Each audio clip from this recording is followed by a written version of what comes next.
மேஷ லக்னத்துல ஜனனிச்சிருக்கிறீங்க. அவயோக கிரகம் யார்? அவயோக கிரகம் புதன் தான். புதனே அவயோகியாக வருகிறார் மேஷத்திற்கு. காரகத்துல முரண்பாடு. வேகத்தை குறிக்கிறது மேஷ லக்னம், எதையா இருந்தாலும் துணிகரமா செய்யறது. ஆனால் புதன் என்பது தந்திரமாக செயலில் ஆற்றக்கூடிய வேகம், விவேகம், வீரத்தின் மூலியமா, விவேகம் இல்ல வேகமும் வீரத்தின் மூலியமாக செயல்களை செய்வது மேஷம். ஆனா எதையுமே தந்திர போக்கோடு செய்வது புதன்.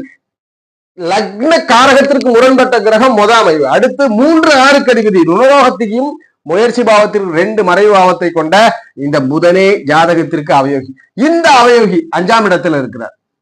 இந்த அவயோகி 9ஆம் இடத்துல இருக்கிறார். இப்ப எப்படி பலன் இருக்கும்?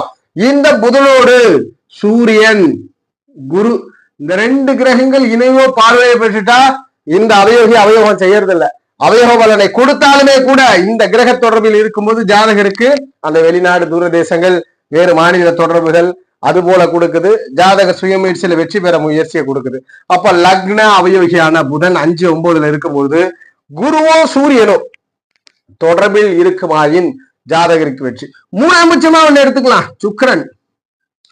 ஆனா ஸ்தான பலம் சூரியன், குரு, சுக்கிரன் தான் பெற வேண்டும். மாறா புதன் பெற்றிடக் கூடாது. உதாரணத்திற்கு இந்த 5-9 இருக்கும்பொழுது 5-9 இருந்தா பிரச்சனை இல்லை. 5-9 இருக்கும்போது இந்த சூரிய குரு இந்த 2 தொடர்புகளோட இருந்துச்சுன்னா ஜாதகத்தில் 2 எடுத்துக்கலாம். 3வது ஆப்ஷனே வேண்டாம். ஜாதகருக்கு யோகம் கண்டது எப்படி எல்லாம் யோகம் பண்ணுதுன்னா, பூர்வீகம் இல்லாத வெளியூர் தூரதேச அமைவுல ஜாதகருக்கு யோகம் பண்ணி கொடுக்கிறது. அப்ப சூரிய குரு தொடர்பில் 5-9 அமர்ந்த புதன் இருந்துட்டாருன்னா மேஷ லக்னக்காரருக்கு புதன்